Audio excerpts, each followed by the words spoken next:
नमस्कार प्यारे साथियों, अश्विनी जीएस क्लासेस में आपका स्वागत है। मैं अश्विनी द्विवेदी आज आप लोगों के समक्ष इंडियन पॉलिटी का एक नए सेशन को लेकर के आए हैं।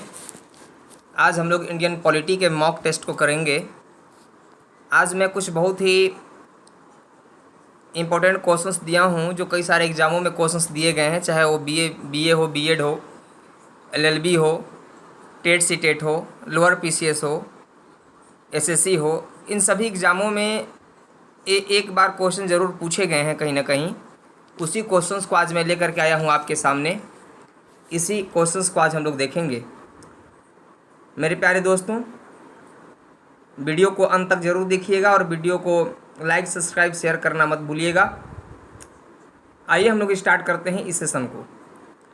सबसे पहले हम लोगों के सामने पहला क्वेश्चन दिखाई पड़ रहा है कि भारत के लिए संविधान बनाने के लिए नेहरू कमेटी का गठन किया गया था।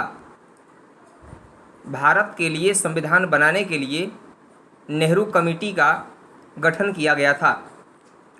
मेरे प्यारे दोस्तों, नेहरू कमेटी का गठन कब किया गया था, यही आपका क्वेश्चन है और 4 ऑप्शन है आपके पास।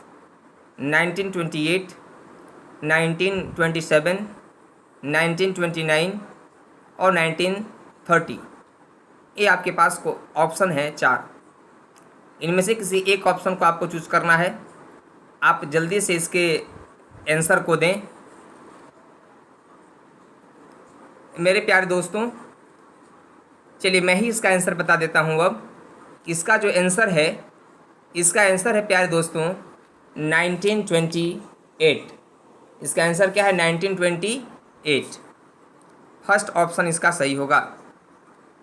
हम लोग की स्क्रीन पे प्यारे दोस्तों दूसरा क्वेश्चन ये रहा। दूसरा क्वेश्चन देखिए, आप देख रहे हैं कि दूसरा क्वेश्चन है आप लोगों के सामने स्क्रीन पे जो आ चुका है। दूसरा क्वेश्चन है आप लोगों के सामने कि सर्वोच्च न्यायालय का न्यायाधीश अपना त्याग पत्र देता है। सर्वोच्च न्यायालय का न्यायाधीश अपना त्याग पत्र देता है, किसे अपना त्याग पत्र सौंपता है? यही आपका क्वेश्चन है। फर्स्ट ऑप्शन है मुख्य न्यायाधीश को, राष्ट्रपति को, प्रधानमंत्री को और वित्त मंत्री और विधि मंत्री को। तो इसका 4 ऑप्शन है, इसमें से एक ऑप्शन आपको चूज करना है। जल्दी से आप लोग इसके ऑप्शन को चूज करें और बताएं कि इसका आंसर क्या होगा। इसका आंसर होगा प्यारे दोस्तों कि सर्वोच्च न्यायालय का जो न्यायाधीश होता है वह अपना त्यागपत्र राष्ट्रपति को सौंपता है। किसे सौंपता है? राष्ट्रपति को अपना त्यागपत्र सौंपता है सर्वोच्च न्यायालय का न्यायाधीश। ये क्वेश्चंस आप लोग याद रखेंगे। आइए अब हम लोग बात करते हैं थर्ड क्वेश्चंस। हम लोग की स्क्रीन पे देखिए ये रहा। तीसरा क्वेश्चन जो आज का है यह है भारत के उच्चतम न्यायालय में मतलब सर्वोच्च न्यायालय में न्यायाधीशों की संख्या में वृद्धि करने की शक्ति किसमें निहित है? मतलब न्यायाधीशों की संख्याओं का निश्चित कौन करता है सर्वोच्च न्यायालय में? ये आपका क्वेश्चन है। 4 ऑप्शन दिए गए हैं, राष्ट्रपति, संसद, विधि आयोग, मुख्य न्यायाधीश। किसे यह शक्ति प्राप्त है कि सर्वोच्च न्यायालय के न्यायाधीशों की संख्या में वृद्धि करे? इसका आंसर आप लोग बताएं प्यारे दोस्तों। इसका आंसर जो होगा वह है, बता दूं? चलिए मैं ही बता देता हूं। इसका जो आंसर है वह है संसद। क्या है दोस्तों? संसद। संसद को अधिकार है कि वह यदि चाहे तो सर्वोच्च न्यायालय के न्यायाधीशों की संख्या में वृद्धि कर सकता है। अब आइए हम लोगों के स्क्रीन पे तीसरा क्वेश्चन, फोर्थ क्वेश्चन आप लोगों के सामने ये रहा। चौथा क्वेश्चन है प्यारे दोस्तों, भारत के सर्वोच्च न्यायालय के कार्यवाहक मुख्य न्यायाधीश की नियुक्ति करता है।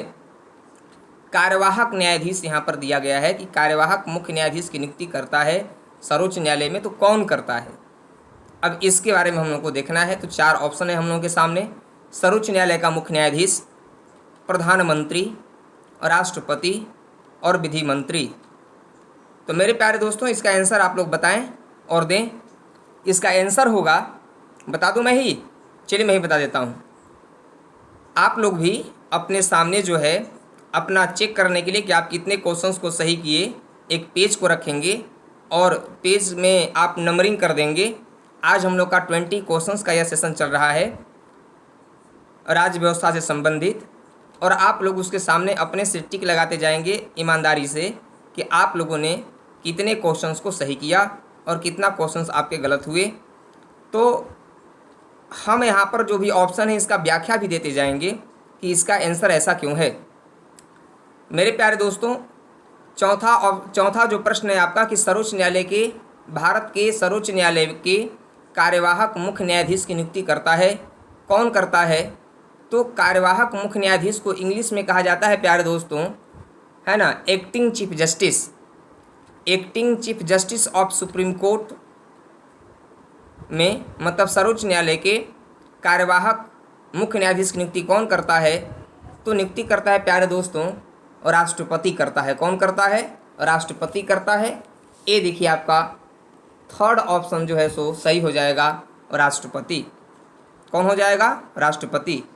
एक चीज़ मैं आपको यहाँ पर बता दूँ जो आपके एग्जाम के पॉइंट ऑफ व्यू से बहुत ही महत्वपूर्ण है, कुछ और लाइन को आप अपने कॉपी में लिख लेंगे, नोटबुक में लिख लेंगे कि ये जो एक्टिंग चीफ जस्टिस होते हैं, कार्यवाहक मुख्य न्यायाधीश होते हैं या कार्यकारी मुख्य न्यायमूर्ति होते हैं, सर्वोच्च न्यायालय में जब मुख्य न्यायाधीश का पद रिक्त हो जाता है, सर्वोच्च न्यायालय में जब मुख्य न्यायाधीश का पद रिक्त हो जाता है या पद अनुपस्थित हो जाए वे, यदि उनका पद यदि अनुपस्थित हो जाता है, खाली हो जाता है, तब वैसी स्थिति में राष्ट्रपति जो है इनकी नियुक्ति करता है।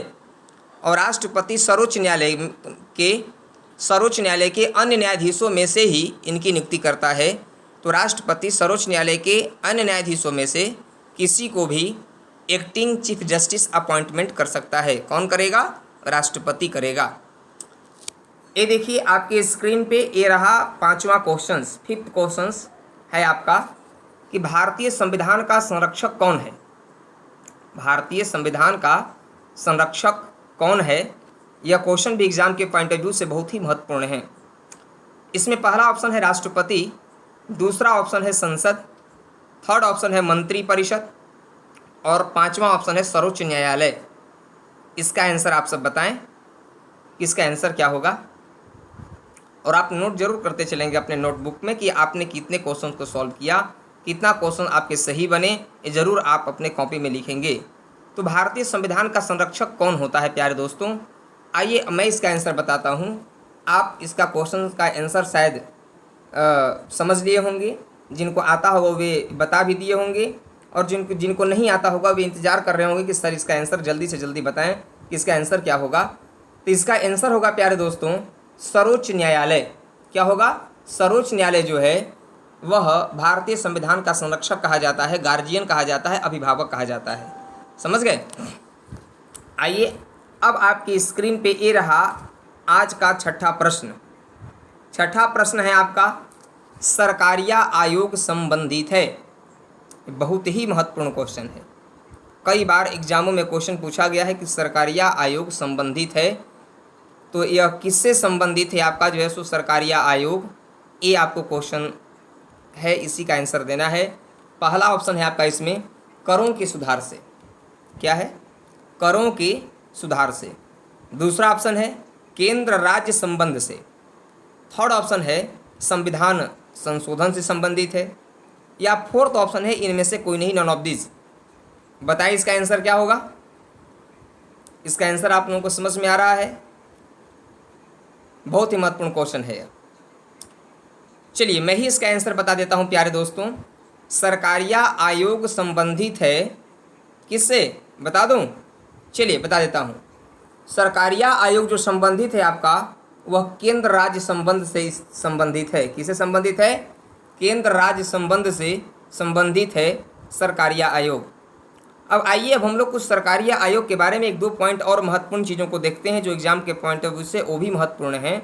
इसे आप लोग कॉपी में नोट कर लीजिएगा अपने नोटबुक में। देखिए सरकारिया आयोग जो है यह तो केंद्र राज्य संबंध से संबंधित है, ये तो आप जान चुके, लेकिन इसका गठन कभी कभी पूछ दिया करता है कि इसका गठन कब हुआ था। तो सरकारिया आयोग का गठन प्यारे दोस्तों 1983 में किया गया था।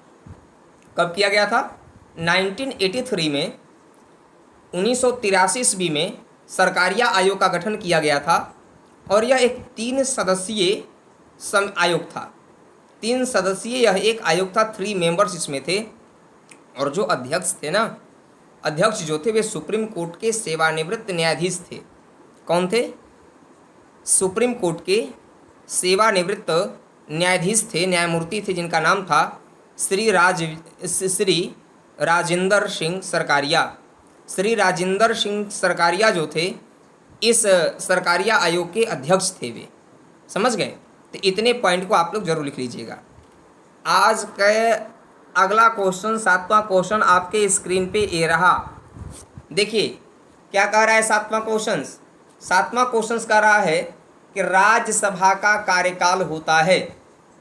ये मैं कई बार अपने छात्रों को बताया हूँ, जब थ्योरी सेशन चल रहा था तो कई बार इसकी मैं चर्चा कर चुका हूँ कि राज्यसभा का कार्यकाल होता है।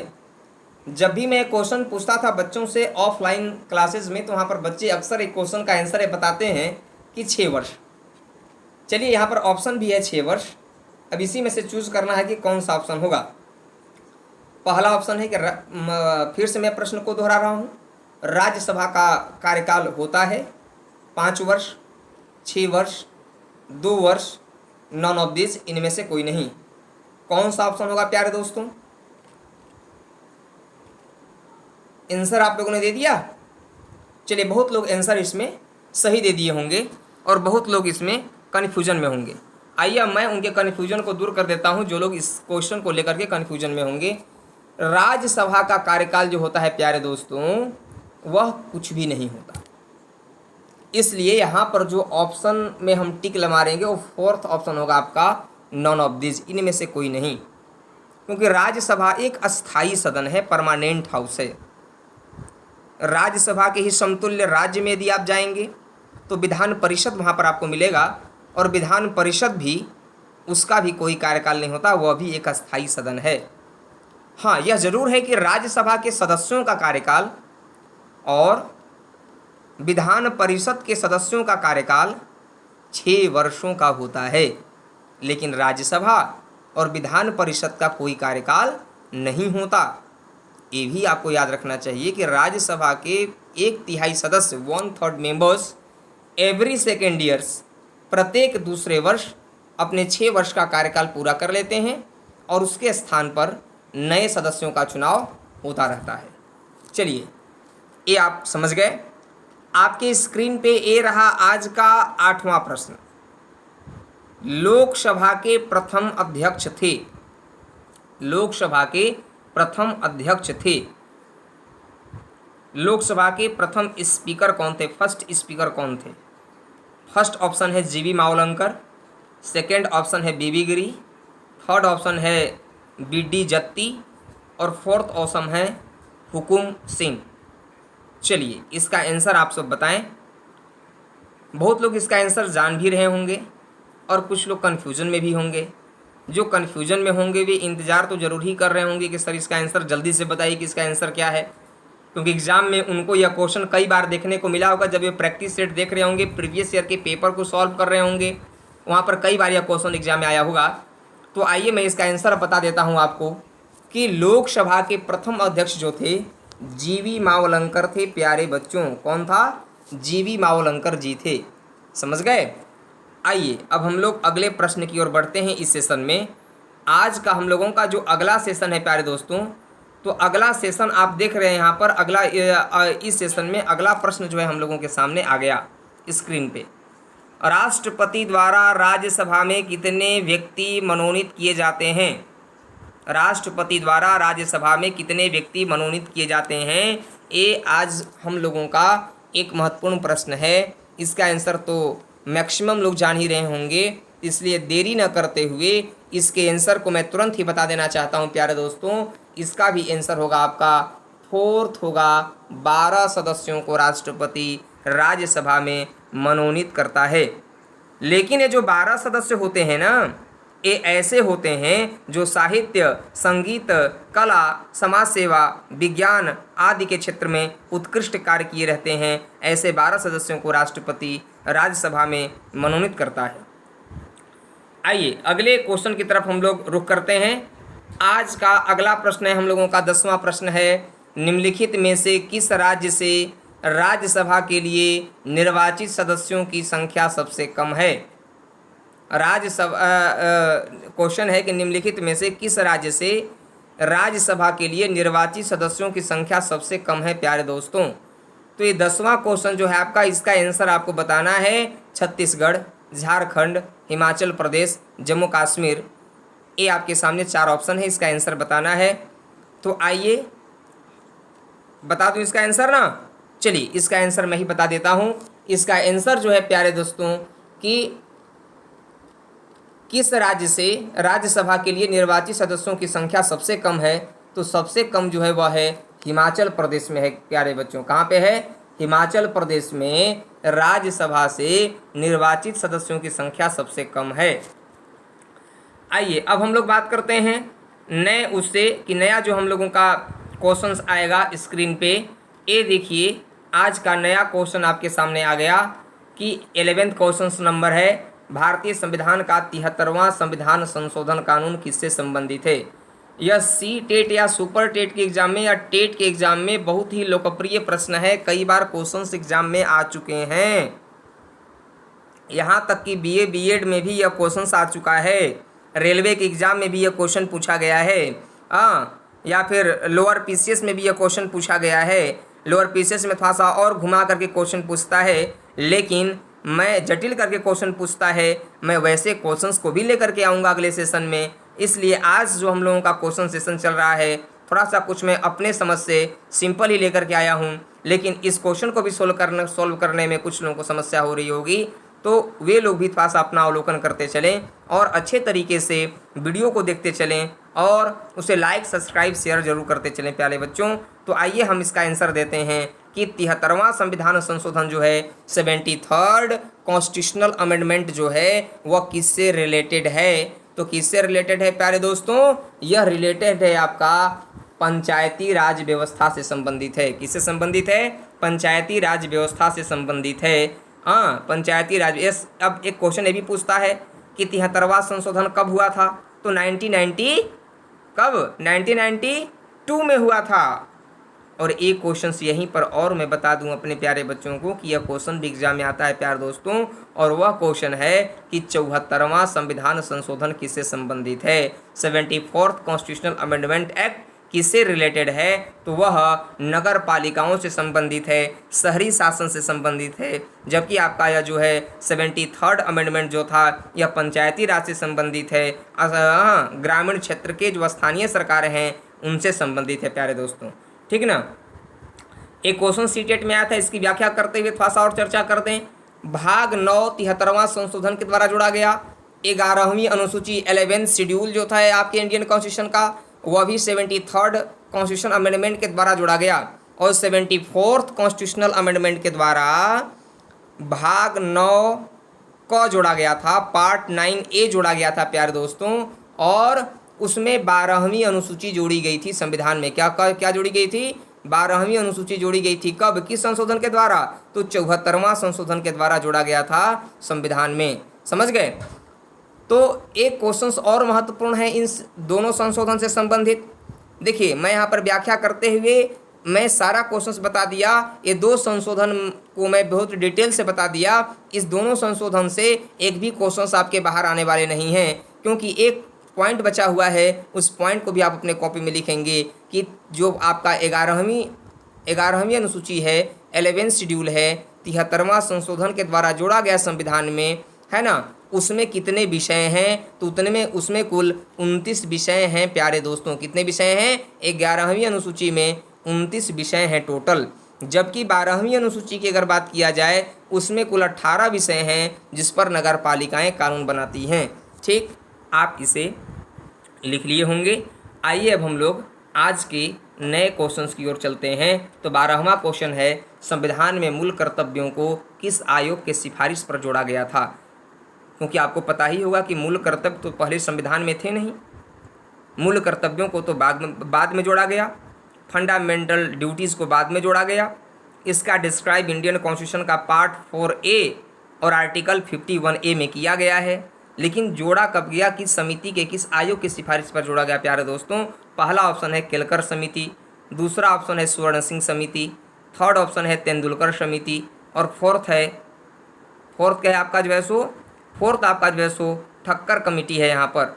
तो ये जो आपका है यहाँ पर जो क्वेश्चंस है, इस क्वेश्चन का आंसर हम लोग यहाँ पर देने वाले हैं कि इसका आंसर होगा स्वर्ण सिंह समिति के सिफारिश पर। किसके सिफारिश पर? स्वर्ण सिंह समिति के सिफारिश पर जो है मूल कर्तव्यों को संविधान में जोड़ा गया था, इन्हीं के सिफारिश पर जोड़ा गया। और प्रारंभ में मूल कर्तव्यों की संख्या हमारे यहाँ कितनी थी? तो प्रारंभ में मूल कर्तव्यों की संख्या प्यारे दोस्तों कितना था? 10 था। लेकिन वर्तमान में अगर पूछा जाएगा आपसे तो आप 11 बताएंगे कि मौलिक कर्तव्यों की संख्या 11 है। एक ये भी क्वेश्चन पूछता है इससे संबंधित कि मौलिक कर्तव्य 11वें मौलिक कर्तव्य को कब जोड़ा गया, 11th फंडामेंटल ड्यूटीज़ को कब इंडियन कॉन्स्टिट्यूशन में ऐड किया गया? तो 11th फंडामेंटल ड्यूटीज़ को 86 कॉन्स्टिट्यूशन अमेंडमेंट एक्ट 2002 में जोड़ा गया था। 86वां संवैधानिक संशोधन अधिनियम 2002 में जोड़ा गया था, जिसमें क्या कहा गया कि प्रत्येक माता पिता और गार्जियन का यह ड्यूटीज़ है कि वे अपने 6 से 14 वर्ष तक के बच्चों को निःशुल्क शिक्षा उपलब्ध कराने की प्रयास करेंगे, कोशिश करेंगे। ये सब महत्वपूर्ण पॉइंटों को आप नोट करते चलेंगे। एग्जाम को पॉइंट ऑफ व्यू से बहुत ही महत्वपूर्ण ये क्वेश्चंस आपके माने जाते हैं। आइए अब हम लोग अगले क्वेश्चंस की ओर बढ़ते हैं।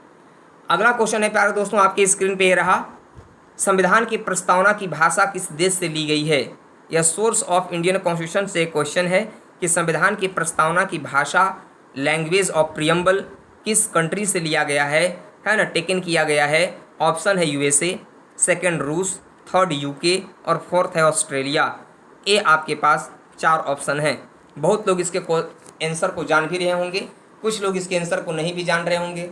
जो नहीं जान रहे होंगे वे लालायित होंगे क्वेश्चन के आंसर को जानने के लिए, तो उनको मैं इसका आंसर देरी न करते हुए तुरंत बता दूं कि प्रस्तावना की भाषा जो है वह कहाँ से लिया गया प्यारे दोस्तों? ऑस्ट्रेलिया से लिया गया है। कहाँ से लिया गया है? ऑस्ट्रेलिया से लिया गया है। अगर आपसे पूछा जाएगा कि आइडिया ऑफ प्रियम्बल कहाँ से लिया गया है ना, प्रस्तावना का विचार कहाँ से लिया गया, तो आप इसका आंसर क्या बताएंगे प्यारे दोस्तों? आप बताएंगे यूएसए होगा, है ना। यदि यहाँ पे क्वेश्चन पूछा गया होता कि प्रस्तावना का विचार कहाँ से लिया गया, तो हम फर्स्ट ऑप्शन को टिक मारते यूएसए को। लेकिन यहाँ पर पूछा गया है कि प्रस्तावना की भाषा किस देश से ली गई है, इसीलिए हम लोग ऑस्ट्रेलिया को क्वेश्चन पे टिक लगाएंगे। जिस ऑप्शन में ऑस्ट्रेलिया होगा तो फोर्थ ऑप्शन में ऑस्ट्रेलिया है, इसलिए फोर्थ ऑप्शन में जो ऑस्ट्रेलिया ये आपका आंसर सही हो जाएगा प्यारे दोस्तों। ठीक, आप इसे नोट कर लीजिएगा। दोनों पॉइंट, प्रस्तावना की भाषा कहाँ से लिया गया और प्रस्तावना का विचार कहाँ से लिया गया। प्रस्तावना का विचार यूएसए से लिया गया है। ठीक, आगे बढ़ें। चलिए, ये रहा आपके स्क्रीन पे अगला क्वेश्चंस। बहुत ही महत्वपूर्ण क्वेश्चंस है। एलएलबी एंट्रेंस के बच्चों के लिए यह क्वेश्चंस बहुत ही महत्वपूर्ण है। उनके क्वेश्चंस में जरूर ऐसे उनके जब भी पेपर आते हैं तो ऐसे क्वेश्चंस वहाँ पर दे दिए जाते हैं। यहाँ पर दिया गया है कि नीति निर्देशक सिद्धांत है, नीति निर्देशक सिद्धांत है जो डीपीएसपी है आपका, directive principles of state policy. यह सिद्धांत है क्या है? वाद योग्य है, मतलब जस्टिएबल है, वाद योग्य नहीं है, नॉन जस्टिएबल है, राज्यों को प्राप्त अधिकार है, इनमें से कोई नहीं। ये 4 ऑप्शन आपके पास है। इसका आंसर बहुत कम बच्चे देने पा रहे होंगे, है ना। जो नहीं बहुत लोग नहीं जान रहे होंगे, या फिर बहुत लोग क्वेश्चन के आंसर देने भी पा रहे होंगे जो पढ़े हुए होंगे वे, अगर वे पेपर को देख रहे होंगे प्रीवियस ईयर के पेपर को, तो यह क्वेश्चन पूछा गया होगा। तो नीति निर्देशक सिद्धांत जो है प्यारे दोस्तों, यह वाद योग्य नहीं है, क्योंकि यह राज्य को दिया गया क्या है? राज्य को दिया गया यह आदेश है। सॉरी, आदेश भी नहीं कहेंगे इसे, राज्य संविधान के द्वारा राज्यों को दिया गया निर्देश है या डायरेक्शन है। राज्य इसका पालन करने के लिए बाध्य नहीं है। इसीलिए डीपीएसपी का पालन यदि राज्य नहीं करते हैं, है ना, इसे ध्यान में रख कर यदि कानून नहीं बनाते हैं, तो हम राज्य के खिलाफ कहीं पर भी न्यायालय में नहीं जा सकते हैं। ठीक ना, ये बात आपको याद रखना चाहिए। इसीलिए हम यहाँ पर टिक लगाएंगे कि राज्य का नीति निर्देशक तत्व जो है वाद योग्य नहीं है। ये बी आपका ऑप्शन हो जाएगा। समझ गए? आइए बात करते हैं अगले ऑप्शन की तरफ हम लोग बढ़ते हैं प्यारे दोस्तों। अगला ऑप्शन जो है आपका, अगला ऑप्शन आप यहाँ पर देखने पा रहे हैं कि अगला ऑप्शन आपका क्या है? तो नियंत्रक एवं महालेखा परीक्षक की नियुक्ति करता है। नियंत्रक एवं महालेखा परीक्षक की नियुक्ति कौन करता है? नियंत्रक एवं महालेखा परीक्षक को इंग्लिश में कहते हैं CAG, CAG, CAG, comptroller and auditor general of India, जिसका डिस्क्राइब इंडियन कॉन्स्टिट्यूशन के आर्टिकल 148 से 151 तक में किया गया है। पार्ट 5 में इसका जिक्र किया गया है, ठीक है ना। तो इसका आंसर आप बताइए कि प्रधानमंत्री नियुक्ति करता है, राष्ट्रपति करता है, राज्यपाल करता है, कोई नहीं। कौन करता है नियुक्ति? जल्दी से जल्दी इसका आंसर बताएं आप सब कि नियंत्रक एवं महालेखा परीक्षक की नियुक्ति कौन करता है। तो नियुक्ति कौन करता है इसका? तो नियंत्रक एवं महालेखा परीक्षक की नियुक्ति करता है। कौन करता है? तो कौन करेगा? राष्ट्रपति करेगा प्यारे बच्चों। कौन करेगा? राष्ट्रपति करेगा। समझ गए? आइए अब हम लोग, ये रहा आपकी स्क्रीन पे अगला क्वेश्चन कि जल सेना, थल सेना और वायु सेना का प्रमुख होता है। कौन होता है तीनों सेनाओं का प्रमुख? है ना, तीनों सेनाओं का कमांडर इन चीफ कौन होता है? सेना प्रमुख, राष्ट्रपति, CAG कैग और प्रधानमंत्री। कौन होगा प्यारे दोस्तों? चलिए इसका देरी न करते हुए हम इसके आंसर को बताते हैं कि तीनों सेनाओं का जो प्रमुख होता है वो होता है आपका राष्ट्रपति होता है प्यारे बच्चों। कौन होता है? राष्ट्रपति होता है। समझ गए? ये देखिए आपकी स्क्रीन पे आज का अगला क्वेश्चन ये रहा। अगला क्वेश्चन है आपका कि भारतीय संविधान की समस्त कार्यपालिका शक्तियाँ निहित होती हैं। 17वां क्वेश्चन आज का क्या है कि भारतीय संविधान की समस्त जो कार्यपालिका शक्ति है निहित होती है। तो किस में निहित होती है? राष्ट्रपति में निहित होती है, प्रधानमंत्री में निहित होती है, संसद में निहित होती है या मंत्री परिषद में निहित होती है। ये 4 ऑप्शन आपके सामने है। तो ये मैं आपको थ्योरी क्लास में बता चुका हूँ कि भारतीय संविधान के समस्त कार्यपालिका शक्ति जो होता है वह आपका जो है किस में निहित होता है। तो इसका आंसर जो होगा कि भारतीय संविधान की समस्त कार्यपालिका शक्तियाँ किस में निहित होती हैं। तो समस्त कार्यपालिका शक्ति प्यारे दोस्तों राष्ट्रपति में निहित होता है। किस में होता है? राष्ट्रपति में निहित होता है। किस में होगा? राष्ट्रपति में निहित होता है। ठीक ना, इसे ज़रूर आप याद रखेंगे। आइए अब हम लोग स्क्रीन पे देखते हैं आज का अगला क्वेश्चन और क्या है। अगला क्वेश्चन है प्यारे दोस्तों, भारत के राष्ट्रपति पर महाभियोग चलाने के लिए कम से कम कितने दिन पूर्व की सूचना आवश्यक है? यह भी महत्वपूर्ण क्वेश्चन एग्जाम के पॉइंट ऑफ व्यू से। महाभियोग है, महाभियोग का जिक्र इंडियन कॉन्स्टिट्यूशन के आर्टिकल 61 में किया गया है। तो महाभियोग, भारत के राष्ट्रपति पर महाभियोग चलाने के लिए कम से कम कितने दिन पूर्व की सूचना आवश्यक है? तो कितने दिन पूर्व की सूचना आवश्यक है प्यारे दोस्तों? इसका ऑप्शन है 7 दिन, 14 दिन, 21 दिन, 30 दिन। क्या होगा इसका आंसर? इसका आंसर होगा आपका, चलिए देरी न करते हुए मैं इसके आंसर को बताता हूँ। कितना होगा? 14 दिन पहले राष्ट्रपति को सूचना देना अनिवार्य होता है। कितना दिन पहले? 14 दिन पहले सूचना देना अनिवार्य होता है। राष्ट्रपति पर महाभियोग लगाया कैसे जाता है? तो संविधान के उल्लंघन का आरोप लगाकर लगाया जाता है। संसद के दोनों सदनों में से किसी भी सदन में महाभियोग जो है पास किया जा सकता है। दोनों सदनों में से किसी भी सदन में महाभियोग पास किया जा सकता है ना, पेश किया जा सकता है। आरोप लगा, दोनों सदनों में से किसी भी सदन के द्वारा आरोप लगाया जा सकता है, लेकिन 1/4 बहुमत से आरोप लगता है। फिर यह जिस सदन ने आरोप लगाया था, यदि वह सदन 2/3 बहुमत से प्रस्ताव को पारित कर देता है, 2/3 बहुमत से प्रस्ताव को पारित कर देता है, फिर यह दूसरे सदन में जाता है, दूसरा सदन इसका जांच करता है और जांच करने के बाद यदि दूसरा सदन भी इसे पास कर देता है 2/3 बहुमत से, तो दोनों सदनों के द्वारा पारित मान लिया जाता है और राष्ट्रपति अपने पद से हट जाता है प्यारे दोस्तों।